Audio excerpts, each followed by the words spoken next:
Okay. Um, without messing up, it's just characteristic that the C would be one up from the fret nut, and that's because of the tuning warp. Okay. Otherwise, that C, I can't always get across what I'm trying to say, but it all can be done. You know, you can start pentatonics from any string. Um, the C note would be, let's say, the R, and in this pattern stack right here, you see how that. Excuse me. I think I caught a little something. Um, I think from sharing food at my meeting group, which was a dumb idea, but I was hungry. This R right here, it would be right over here, would move over. All right. So that would this is the normal fretboard with the tuning differential. You can always tell that by the notes lined up, bottom and top are the same. You don't see bottom and top the same on an unwarped perfect fourths pattern stack. Okay, you see them displaced by one.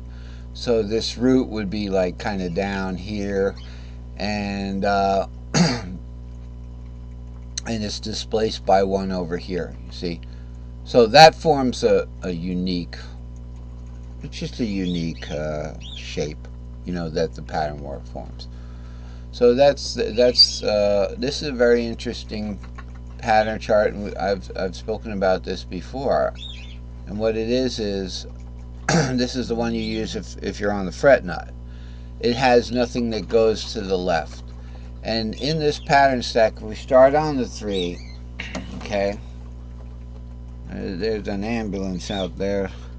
We live right on a highway, and anybody uh, east of us or west of us, not east of us, southwest of us, who needs an ambulance, they got to go past there. Okay, so we start on the 3, 4, 5, 6, 7 root 2, 3, 4. Okay, that kind of stuff. Um, the 3 and the 6 and the 2 right here are your 3 minors. They're your 3 minors. The Phrygian minor, and then the 6 is the Aeolian minor. Okay, and then the 2 is the Dorian. I can start that from down here without even hitting the warp, because I just started it from down here. And you can start any of these, you can start the pattern from anywhere. So see that 2 there? I know that 2 is purple. It's a Dorian. It's a in the key of C. It's D. So I can find any D on this if I can't because I didn't color it purple, but I can find any D on this thing and just start that pattern right there. I just have to know where I'm going with it. Okay, where am I going with it?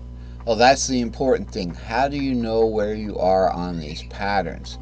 And in later charts, I did adjust the pattern. But for now, we have to look at it as an S3L starting on the 2, 2, 3, 4, 5, 6. So this 2, 3, 4, 5, 6 is right there. But then we're going to substitute this pattern 5, 6, 7, root 2, 3, 4, 5, 6 into there. So we, you know, go something like this. Now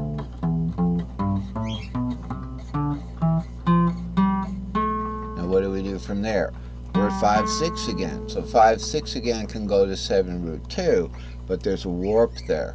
So I have to make sure that I move that up 1 fret, so that's 7 root 2. So that 7 root 2 isn't going to go there. At that point in this little riff that I was playing, okay, it would go like this. Gotta draw this right here. So that's actually what I'm going to be playing. So if I started on the 2, and that 2 would be down here, actually, is the one that I started from. Uh, Actually, well, no, this is an octave above it. It would go 2, 3, 4, 5, 6.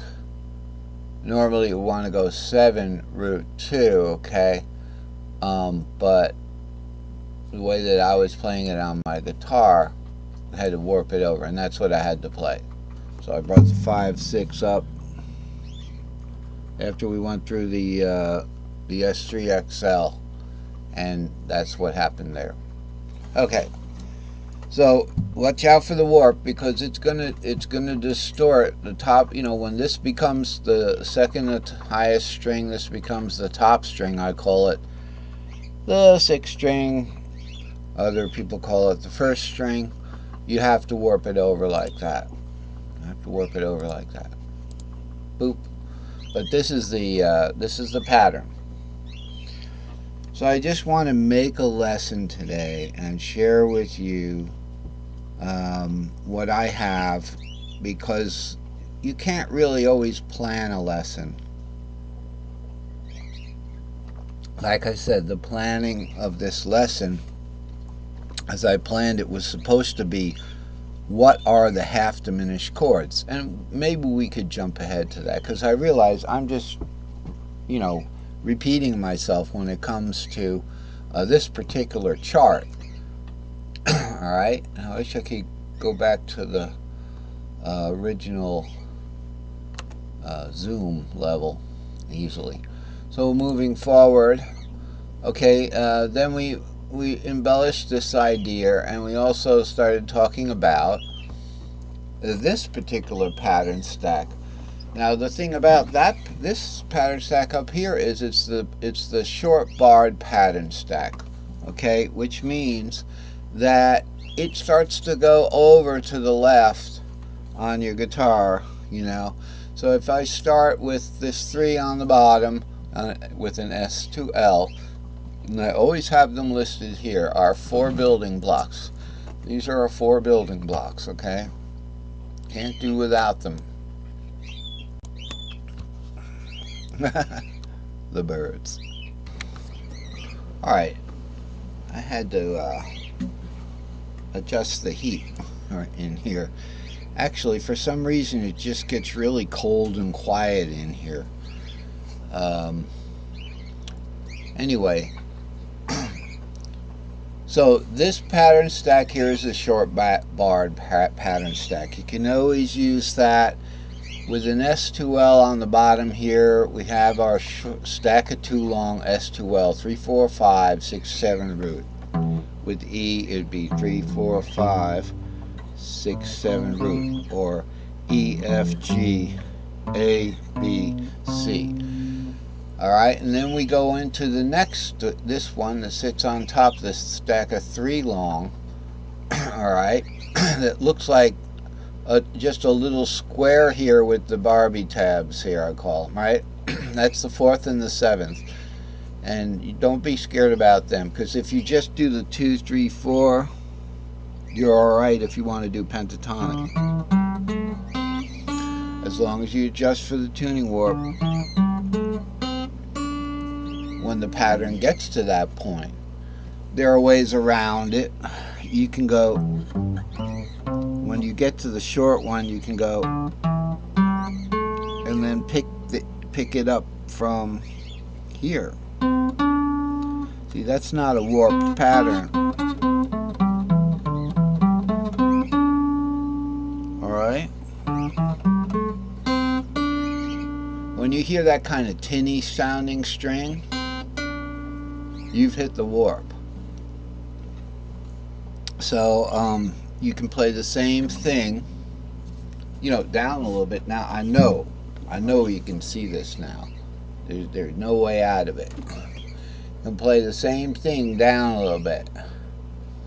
Alright, so this C right here, if I'm playing a pattern here and I go S2L here, and then I start my S3L, right? 2, 3, 4, 5 is G is red, 6, and I don't want to warp over for this one. I want to go over to grab it to the left,